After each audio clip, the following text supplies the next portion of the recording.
My name is Claire Monroe.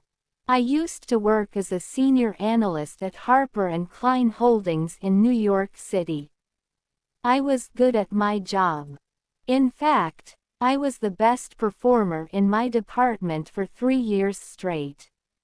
I worked late. I handled client crises. I trained new hires. But none of that mattered the day I was thrown under the bus. It was a Monday morning when everything changed.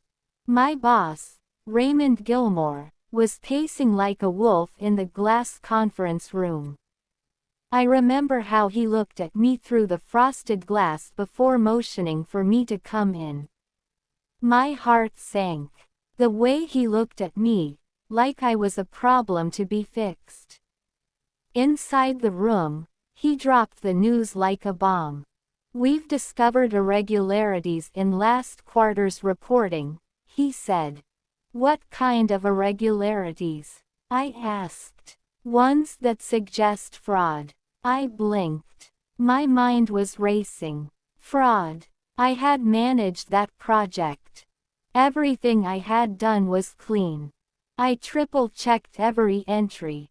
I followed every protocol. But Raymond looked at me with cold, rehearsed eyes. "You're being terminated effective immediately," he said. My throat dried up. "What are you saying? I did not do anything wrong." He handed me a folder. Inside it were printouts of altered spreadsheets with my login credentials watermarked on each one. I stood there shaking. Someone had framed me. It did not take long for the HR manager to escort me out of the building. People I had mentored turned their eyes away. I was humiliated, defeated, destroyed. My reputation in finance was ruined. I spent the next 2 months spiraling. No one would hire me. Not with that kind of allegation behind me. Even though no formal charges were filed, my name was blacklisted. I could not eat. I could not sleep. It was like watching everything I built crumble in front of me. Then something happened that changed my life. My college friend Julie called me. She had started a boutique investment firm in Boston. She offered me a lifeline. It was not much, but it was a start. "I don't care what happened. I believe you," she said. I moved to Boston, started over, and worked like a machine. I learned everything I could about private equity, about flipping companies, about acquisitions. I kept my head down. I kept building. Every dollar I saved, I invested.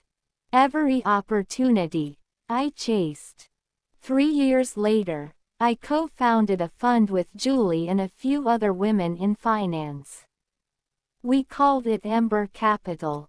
Our focus was on distressed assets and toxic companies, exactly the kind of firm that preys on businesses with bad management and failing leadership.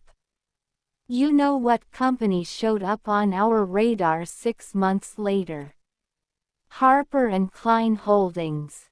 Turns out, Raymond Gilmore had run the company into the ground. A series of bad investments, poor leadership, and lawsuits had brought them to their knees. Their valuation had plummeted. I saw the pitch deck their bankers circulated.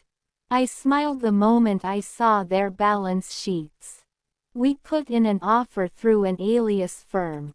We kept our identity hidden until the paperwork was signed. On closing day, I walked into that same building I was escorted out of 3 years ago. This time, I wore a tailored navy blue suit, and I walked with power in my heels. Raymond was still there. He had no idea. When he walked into the boardroom and saw me sitting at the head of the table, he froze. "Claire," he whispered. "Yes," I said. "Claire Monroe." owner and acting CEO of Harper & Klein Holdings as of this morning. He laughed nervously.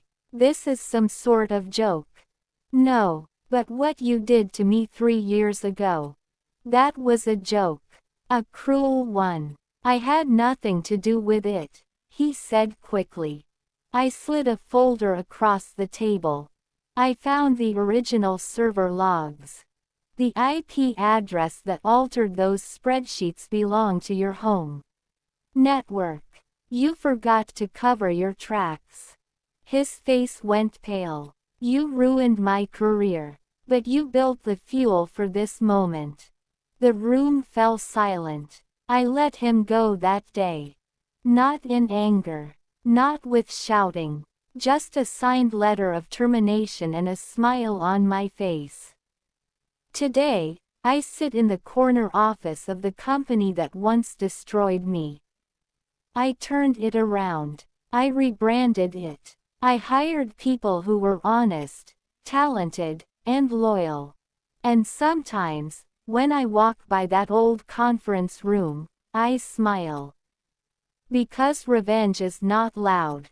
It does not come with fireworks. Sometimes, revenge is quiet. Sometimes,